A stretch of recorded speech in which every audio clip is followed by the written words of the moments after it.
Micro economics के मतलब होता है सूक्ष्म। सूक्ष्म के मतलब यहाँ पे छोटे समझिएगा। तो माइक्रो इकोनॉमिक्स में हम लोग छोटे से क्षेत्र को अध्ययन करते हैं। जैसे में कोई कंपनी हो गया या परिवार हो गया, तो इसमें छोटे से क्षेत्र को अध्ययन किया जाता है। जबकि अगर माइक्रो की बात करें यानी माक्रो की बात करें, जिसको हिंदी में समष्टि अर्थशास्त्र कहते हैं, इसमें बड़े क्षेत्र का अध्ययन करते हैं। जैसे में कोई स्टेट यानी राज्य हो गया, कंट्री यानी देश हो गया, तो इसमें माइक्रो के मतलब छोटा और माक्रो के मतलब थोड़ा सा होता है बड़ा। तो आपको मालूम होगा कि अर्थशास्त्र का पिता एडम स्मिथ को कहा जाता है और इनकी एक पुस्तक थी जिसका नाम था wealth of nation. The wealth of nation जो एडम स्मिथ की पुस्तक थी, जबकि प्रिंसिपल ऑफ इकोनॉमिक्स मार्शल की पुस्तक थी।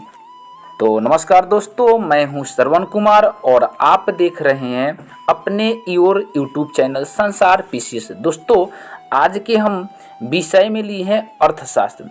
दोस्तों, आपको बताएं कि अर्थशास्त्र एक ऐसा विषय है जो हर किसी को थोड़ा ना थोड़ा नीरस लगता है, यानी सिंपल भाषा में बोले तो उन्हें समझ में नहीं आता। लेकिन मैं आपको आज मैं पूरी गारंटी की बात बता रहा हूँ। आप मात्र 10 मिनट दे और अर्थशास्त्र जैसे आपको मुट्ठी में ना हो जाए, तो कमेंट आपके पूरा खुला हुआ है।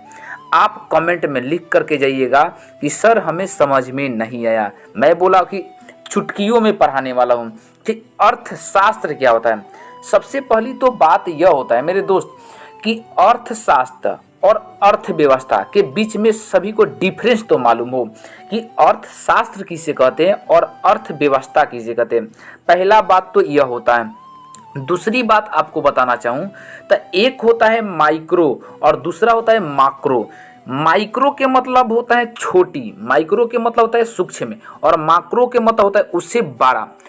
इसमें जानेंगे कि माइक्रो इकोनॉमिक्स क्या होता है और माक्रो इकोनॉमिक्स क्या होता है। फिर हम लोग जानेंगे इसी में कि अर्थशास्त्र के कितने सारे क्षेत्र में बांटा गया है, यानी टाइप्स ऑफ इकोनॉमिक्स में देखेंगे कि इसमें पूंजीवादी क्या होता है, समाजवादी क्या होता है, मिश्रित क्या होता है, खुली क्या होता है और बंद अर्थव्यवस्था क्या होता है।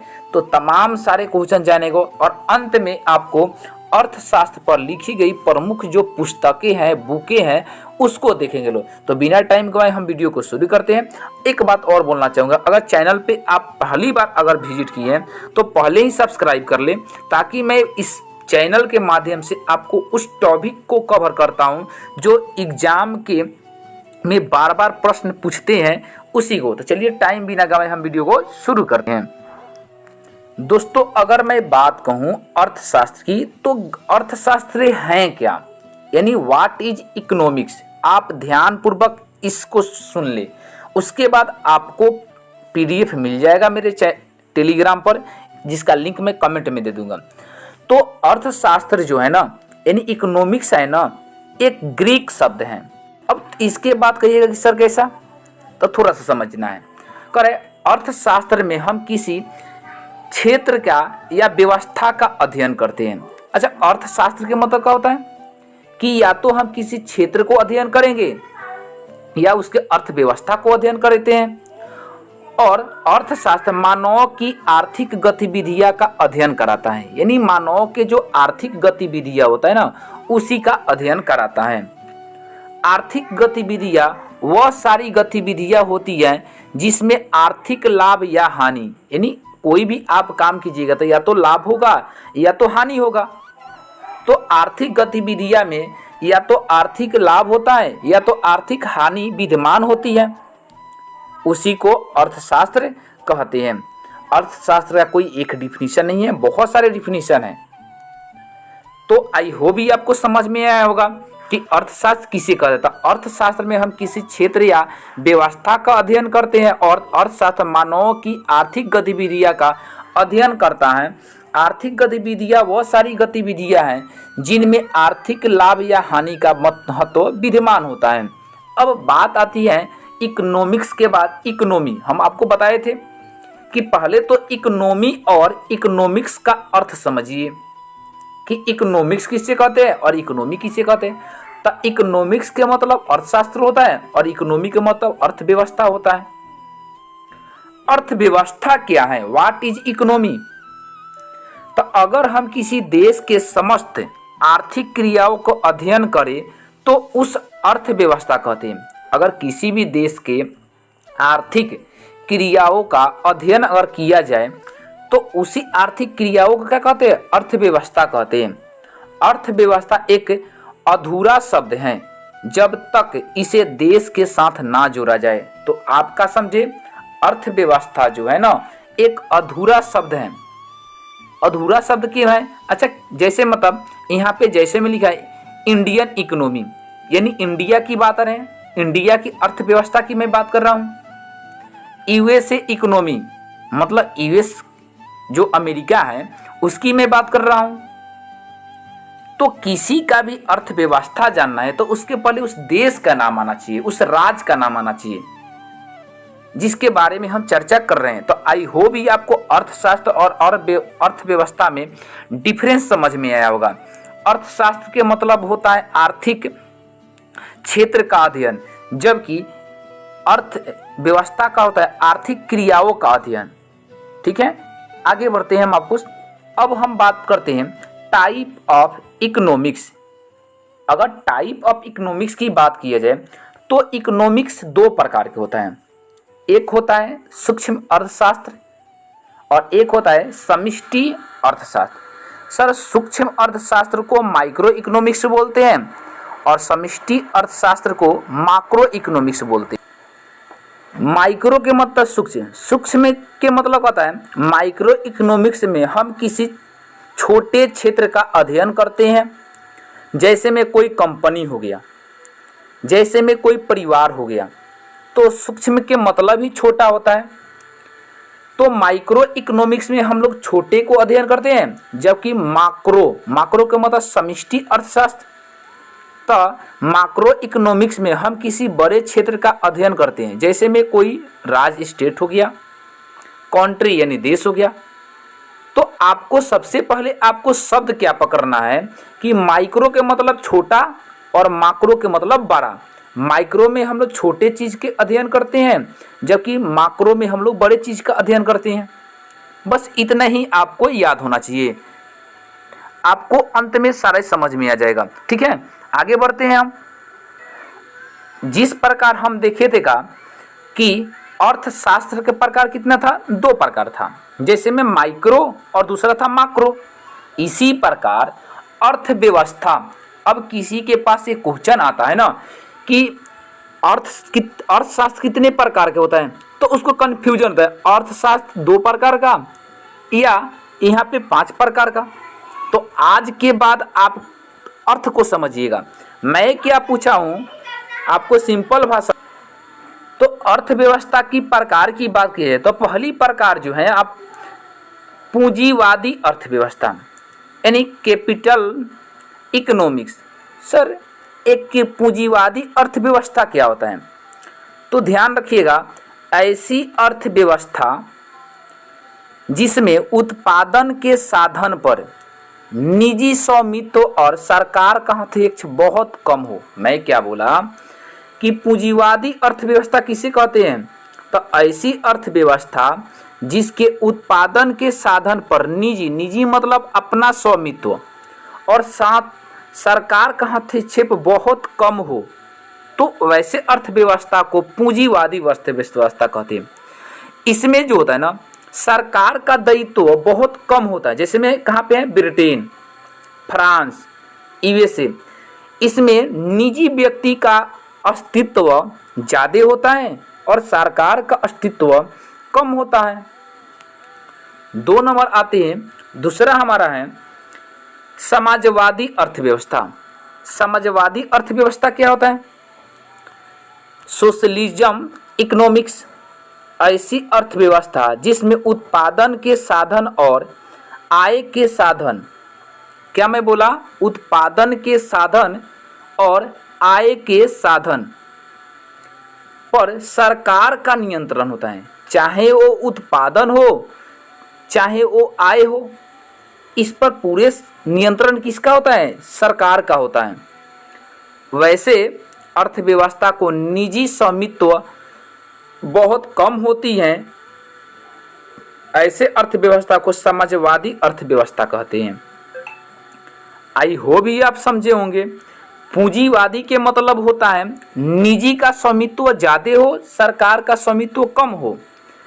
समाजवादी के मतलब होता है कि सरकार का नियंत्रण बहुत अधिक हो और निजी स्वामित्व बहुत कम।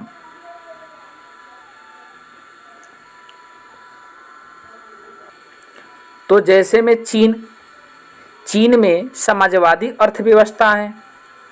आगे बढ़ते हैं। तीसरा है आपका है मिश्रित अर्थव्यवस्था, मिक्सड इकोनॉमिक्स।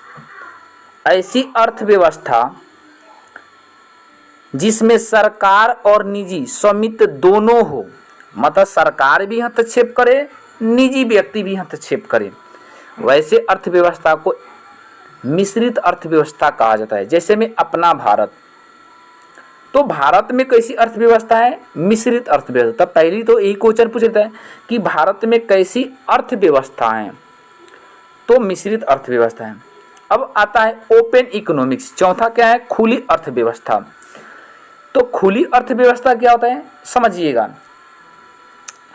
ऐसी अर्थव्यवस्था जहां पर आयात निर्यात बड़ी मात्रा में और आयात निर्यात पर सरकार का हस्तक्षेप बहुत कम हो, उसे खुली अर्थव्यवस्था कहते हैं। अच्छा, आयात निर्यात बहुत सारे लोगों को समझ में आता होगा, बहुत सारे भाई बंधु को समझ में नहीं आता होगा। आयात निर्यात होता क्या है? अगर मान के चलिए कोई वस्तु को आप मंगा रहे हैं, अभी खरीद रहे हैं, तो आयात कर रहे हैं, और कोई वस्तु को बेच रहे हैं तो निर्यात कर रहे हैं। तो कोई भी वस्तु को खरीदे या कोई वस्तु को बेचे, तो अगर बेचे खरीदे समय उसमें सरकार का हस्तक्षेप मतलब ना के बराबर हो, यानी बहुत कम हो, मतलब सरकार कोई रोक टोक ना करे, अर्थात वैसी अर्थव्यवस्था को खुली अर्थव्यवस्था कहते हैं। जैसे में सिंगापुर में कौन वस्तु कौन सा खरीद रहे हैं उसे कोई सरकार को लेना देना नहीं है, मतलब ना के बराबर। जैसे में यूएसए, तो आपको समझ में आया होगा कि मिश्रित के मतलब क्या होता है, खुली अर्थव्यवस्था के मतलब क्या होता है। चलिए आगे बढ़ते हैं। चौथी हमारा है बंद अर्थव्यवस्था, क्लोज इकोनॉमिक्स। सर बंद अर्थव्यवस्था क्या होता है? ऐसी अर्थव्यवस्था जहां पर आयात निर्यात पर सरकार हस्तक्षेप बड़ी मात्रा में करे। जैसे कौन सा वस्तु खरीदना है, किस देश से खरीदना है। जैसे में आपको मालूम भी होगा कि जो चाइनीज जो ऐप था, यानी चाइना का जो ऐप था, सरकार ने बैन कर दिया। क्यों? क्योंकि वो नहीं चाहता था, भारत नहीं चाहता था कि हमारा देश की डाटा चाइना के पास जाए। क्यों? हम अपनी भाषा में समझ सकते हैं कि बंद अर्थव्यवस्था उसे कहते हैं जिस पर सरकार एक्शन ले सकता है। तो बंद अर्थव्यवस्था पर आयात और निर्यात पर इसी प्रकार वस्तु कोई खरीदते हैं या बेचते हैं तो उसमें सरकार अपना दायित्व निभाता है कि नहीं आप इस पे खरीद सकते हैं, इसे बेच सकते हैं। तो जिस पर सरकार का बहुमत होता है, जिस पर सरकार की सारी अर्थव्यवस्था होती है, जिस पर सरकार अपना मत दे, उसी को तो बंद अर्थव्यवस्था कहते हैं। इसमें निजी के हस्तक्षेप ना के बराबर होता है। ठीक है, जैसे में नॉर्थ कोरिया। अब बात आता है कि अर्थशास्त्र का खोज किसने किया था, उनका श्रेष्ठता किसे जाता है? तो पहला है फादर ऑफ माइक्रो बोले तो सूक्ष्म इकोनॉमिक्स का पिता किसे कहा जाता है? तो अल्फ्रेड मार्शल को कहा जाता है। अगला है फादर ऑफ माक्रो इकोनॉमिक्स, विशिष्ट अर्थशास्त्र जिसको बोलते हैं, जेम काइनेक्स को कहा जाता है। अगला है फादर ऑफ मॉडर्न इकोनॉमिक्स, किसे कहा जाता है? एडम स्मिथ को कहा जाता है। तो आई होप भी समझ में आया होगा कि माइक्रो इकोनॉमिक्स का पिता अल्फ्रेड मार्शल को कहा जाता है, माक्रो इकोनॉमिक्स का पिता जेएम काइनेक्स को कहा जाता है, केनेक्स को, और मॉडर्न इकोनॉमिक्स का पिता एडम स्मिथ को कहा जाता है। ठीक है, अब कुछ अर्थशास्त्र के प्रमुख पुस्तक हैं और उसके लेखक हैं, जो बार बार एग्जाम में से यही पूछ लेता है, बाकी ये क्वेश्चन कहीं से नहीं आती है। पहला आपका है wealth of economics. Wealth of economics किसने लिखा है? एडम स्मिथ ने। प्रिंसिपल ऑफ इकोनॉमिक्स यानी प्रिंसिपल ऑफ इकोनॉमिक्स किसने लिखा है? मार्शल ने। 3 है the theory of employment interest and money, किसने लिखा है? जेएम काइनेक्स ने। 4 है फाउंडेशन ऑफ इकोनॉमिक एनालिसिस, समुलरसन ने लिखा है, यानी सेमुलरसन ने लिखा है। 5वां है दास कैपिटल। दास कैपिटल किसकी रचना है? कार्ल मार्क्स की। तो wealth of nation Adam Smith, principle of economics Marshall, the theory of employment interest and money JM Keynes, foundation of economics analysis Samuelson ने, और दास कैपिटल कार्ल मार्क्स ने। तो I hope ये आपको समझ में आया होगा कि इकोनॉमिक्स क्या होता है और इकोनॉमी क्या होता है, यानी बोले तो अर्थशास्त्र क्या होता है और अर्थव्यवस्था क्या होता है। तो आपका वीडियो एक कैसा लगा कमेंट करें, और नेक्स्ट वीडियो आपको किस टॉपिक पे चाहिए आप टॉपिक लिखिए। एक बात मैं दोस्तों आपसे बोलना चाहूँगा, मुझे नहीं बोलना था बट आपसे बोलना पड़ रहा है। अगर आपको लग रहा है कि मैं मेहनत कर रहा हूँ तो प्लीज़, आपको मैं कुछ नहीं मांग रहा हूँ, आपसे एक मैं अनुरोध करना चाहता हूँ, आप सिर्फ इतना कर दीजिए मेरे लिए। आप 5 व्यक्ति के पास जाकर आप जहाँ पर भी शेयर करना चाहते हैं, व्हाट्सएप, ट्विटर, इंस्टाग्राम, कहीं भी सोशल आप जहाँ पे इसको कर सकते हैं, जहाँ पे लोग देख सकता है, जिसको कुछ फ़ायदा हो, तो आप उसे शेयर बस 5 व्यक्ति के पास करें और एक लाइक करें। बस इतने ही आपसे मतलब मेरे अनुरोध हैं। तो मिलेंगे नेक्स्ट वीडियो में। जय हिंद, जय भारत, वंदे मातरम।